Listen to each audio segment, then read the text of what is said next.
recording? There we go. All right. So at this stage, we do want to mirror this over, right? So of course, I can go to 4, right? 4 for object mode, right? Remember, that's been on one of our quizzes lately, our shortcut key quizzes, right? 4 for object mode. And of course, we can go back to our blue wrench. Now, remember, there is the auto mirror feature, right? So you can go in here, that little V kind of right there on the, right here between the outliner and kind of your, it's kind of like Blender's version of Maya's view cube, right? You can click on it to go to different views, although F1, F2, F3, F4 kind of do different views also. But there's that little V. You know, it's kind of right there. It's kind of like right in between them. And if you click on that, of course, you go to Edit, and Auto Mirror is in here, right? You could do that. But remember, this time around, since we've already got it cut in half, it'll be easy enough to just use regular mirror modifier, right? So remember, if you're on the blue wrench, right? Because remember, that's your outliner, the list of all your objects in your scene. This is your properties viewport, and you'll see there's lots of different property types, right? A lot of this stuff up here, tool types, rendering properties. You start to get to some of the particles and dynamics properties, some of your texture material stuff down here.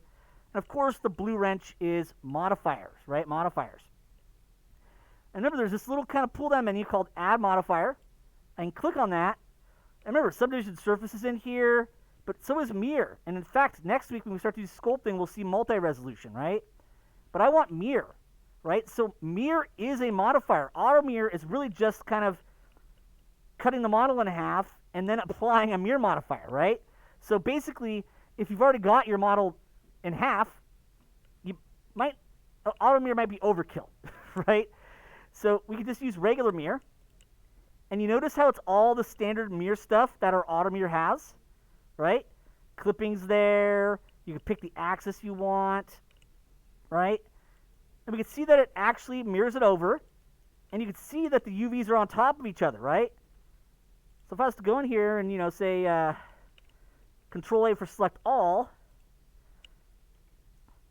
you notice you can kind of grab all of it there. But if I was to say go to 3 for face mode, you can grab a few of those. In this case, I'm trying to remember. I think you have to kind of select them here to kind of start to get it, or just turn mirror fully off, I think, right? But basically, your UVs are on top of each other. Now, in this case, because we're going to eventually apply multi-resolution to this, because multi-resolution won't work with your mirror, what you would need to do after you've mirrored it is then apply the mirror, right? Now, in this case, you notice I have these 4 up here, like apply all. Remember, that's edit, preferences, add-ons. And what you could do is you could go up here and say MOD for modifier tools, right? Modifier tools, right? I have that checked on. And that's what this is. So remember, these are add-ons that Blender comes with that I've just turned a couple of them on because they're useful.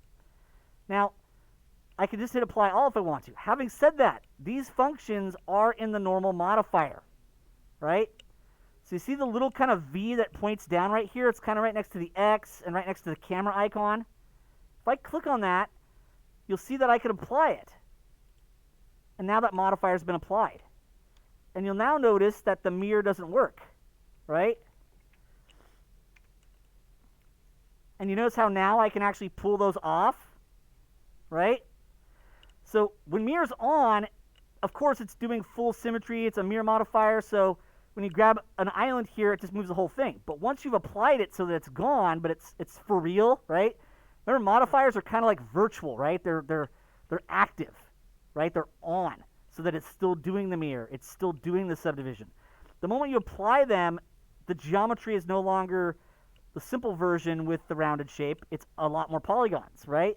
The mirror is truly now one mesh, and you can select stuff on one side or not. But you also notice, right, that I can actually move that UV shell off. So when I go in here to the UV editor mode, and 4 in UV editor mode is actually kind of your shell or island, right?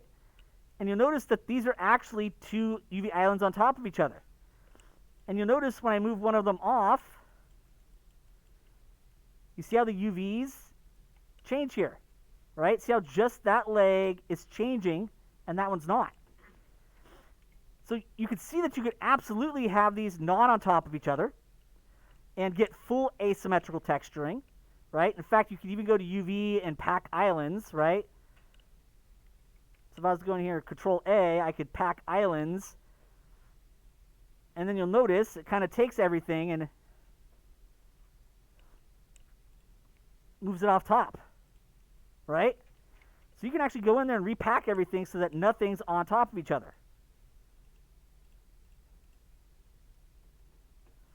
Except for that one. That one's weird. I think the center ones sometimes are kind of still on top of each other. New pack island.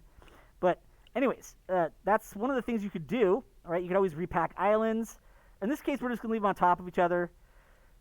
I just want to kind of briefly talk about the fact that we have some of those controls there. Eventually, we'll talk about text tools more, but for now, just kind of wanted to go over some simple core UV unwrapping. We want these to be on top of each other because it's going to give us bang for buck, right? We can paint a lower resolution texture, but it'll look bigger, right? We can paint a 2048, but it'll act like a 4096. It'll act like it has twice the pixels. And this will make it a little easier to do stuff and not stress the resources or devices out as much. But you see that you can pull stuff off top or repack so that you have fully asymmetrical texturing. Each UV island is unique, and the UVs are no longer on top of each other, so that you can have distinct texture on both sides. For us, though, we're fine with that. That's what we want for this project. All right, so that crab creature is done, right? We're good there. So now what I can do is I can go to crab body, and I can turn the visibility on for that, select it, turn the visibility off for crab body. And you'll notice that that material's already on because we applied this UV grid to that core material, right? That default material is the material that's on everything, right? There's really only one material in a material list. It's called material. So that's that material that's on everything, right? That kind of light gray that's on stuff. That's just that core material. Remember that little kind of pinkish, not quite salmon, it's a little redder than salmon, but it's kind of a light red, right? Ball had the material, and then of course we went to the base color, clicked on that checkerboard. When it asked us, we said new, right? Because right now it's already plugged in. We hit new, and we picked the generated type, right? And you could pick checkerboard and all that stuff. So remember, there's some videos already for that. But just in case, right? One of the things we could always do is just delete that out, right? Just click on X, and you see now it goes back to new. I could click on new, I could give it a pixel size, and I could pick UV grid, right? In this case, though, you'll already see that there's a UV grid there. So any texture you've already created will still be there, available to pick as an option, right? So kind of neat, that is. But X will kind of get rid of it. You can open a texture if you've already got one from somewhere. But of course, you can hit new, tell it to have your pixel size you want, right? We wanted 2048 by 2048. And we go to generated type, and instead of blank, we say UV grid. Now in this case, I'm not going to hit OK because I've already got one right there. But I did want to show you guys again that, hey, click on base color. It'll bring up that kind of new and then open buttons. Click on new, and then you could kind of tell it the resolution you want, 2048 by 2048. Click on generated, which has got that little pull down menu. It says blank. Pick UV grid, and that gives you your nice distortion grid, right? Text Tools actually has an automated steps for that make it even easier to do that, right? Although, as you see, it's not terribly hard to do this manually either, right? Just like mirroring is not automated to save you a little bit of time. So now we're kind of at that stage where, hey, we're going to kind of get to see those. I do want to go back to the green triangle, right? It's kind of right above the little kind of red sphere, and then there's like a red checker grid, right? That's your texture. This has a UV map, right? We see crab body has a UV map that we called crab body. Crab gear still got the generic name of UV map. So remember, if you just go to the green triangle here, right? It's the little side tabs there. UV maps. You can double click on the UV map there and rename it. Call this crab gear.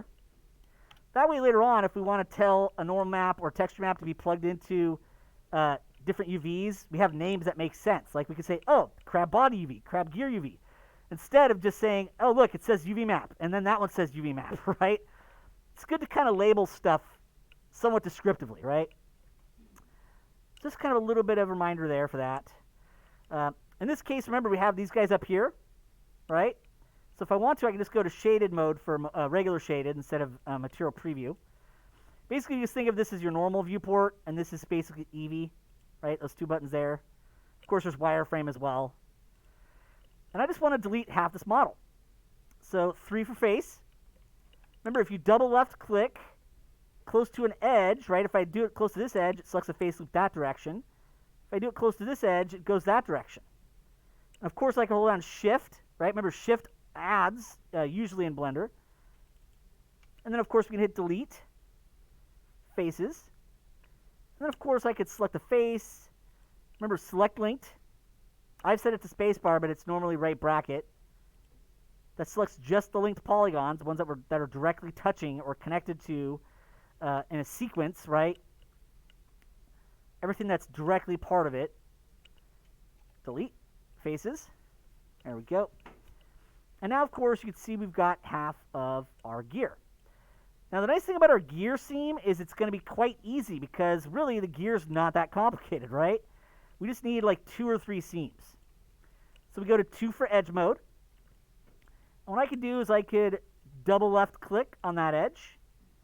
And then I could hold down Shift to double click on that edge.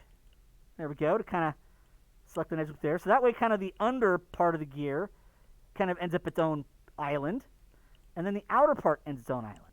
Now because we've got a little bit of this bump out here, I'll probably do a Shift, remember Shift adds, Shift double left click in edge mode to select that edge loop as well.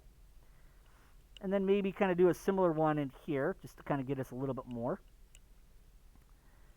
And then, of course, right-click, because that brings up the edge context menu. Remember, right-click always brings up your context menu for whatever selection type you're in. In this case, I'm in edge mode 2, right? And so it brings up the edge context menu. And one of those options in there, a little bit past halfway, it's just a little below halfway, is Mark Seam. And then that makes your seams, and you'll see they show up red. I can then hit 3 for face mode. Control A to select all, right? So 3 is face mode. Select all is the very top tool in the select menu. Select all. Control A is the quick key for it. And then, of course, we can go back to our UV editor, right? Because we're in UV editing workspace. UV menu. And then you see there's unwrap. And we want to unwrap. And then if we turn our little kind of material preview on, you see how that's looking quite nice? Pretty low distortion. That's what we're looking for, right? And then you can see our little shells in here. That is a lot of wasted texture space here, right? So if you want to maximize how much texture space you get, believe it or not, you can come in here and say, hey, I'm going to select that island, right? When you're in UV editor right here, right? When you move your cursor to UV editor, you'll see it has its own selection options up here. 1, 2, 3, 4. And 4 actually selects islands. So just like it would kind of do object mode in the viewport here, it selects islands in your UV editor. So what I can do is if I want, I can hit R for scale. Middle mouse button to scale it up a little bit. I can maybe scale this down a little bit. Move it over, maybe rotate it. So you see how I kind of maybe make some minor adjustments just to resize things a little bit. R for scale. And it might even be one of those things where you figure out, hey, I really don't want this to be a long, giant piece. So one of the things I could always do is I could always come in here and say grab some edges, right? 2 for edge mode. And remember, if you select an edge, then I can select an edge on that same loop. Select menu, linked shortest path. And I can actually mark a seam again. There we go. And then if I go to 3 for face mode, you'll notice that in 4, even though it's not fully separated, one of the things we could do is, select all, go to UV unwrap again, and re-unwrap, and you'll see that those are now 2 parts. So I can do E for rotate, W for move. And what we could do is we could easily kind of just readjust these a little bit, right? You could use your pack island if you want to, but the stock one in Blender is fairly good, but it's not perfect. Sometimes you do have to come in here and just do a little of your own adjustments. But you see how I can actually come in here and I can scale up these parts? So your move, rotate, scale tools work, right? W, E, and R still work in here, right? 4 for object mode, selects islands in UV editor. W, E, R, move, rotate, scale. In fact, the tools are still there, work. In fact, all your selection tools work, right? If I hit Q, I can do box select, right? It's an island mode, so it'll select everything. If I keep hitting Q to go to tweak, I could tweak islands, right?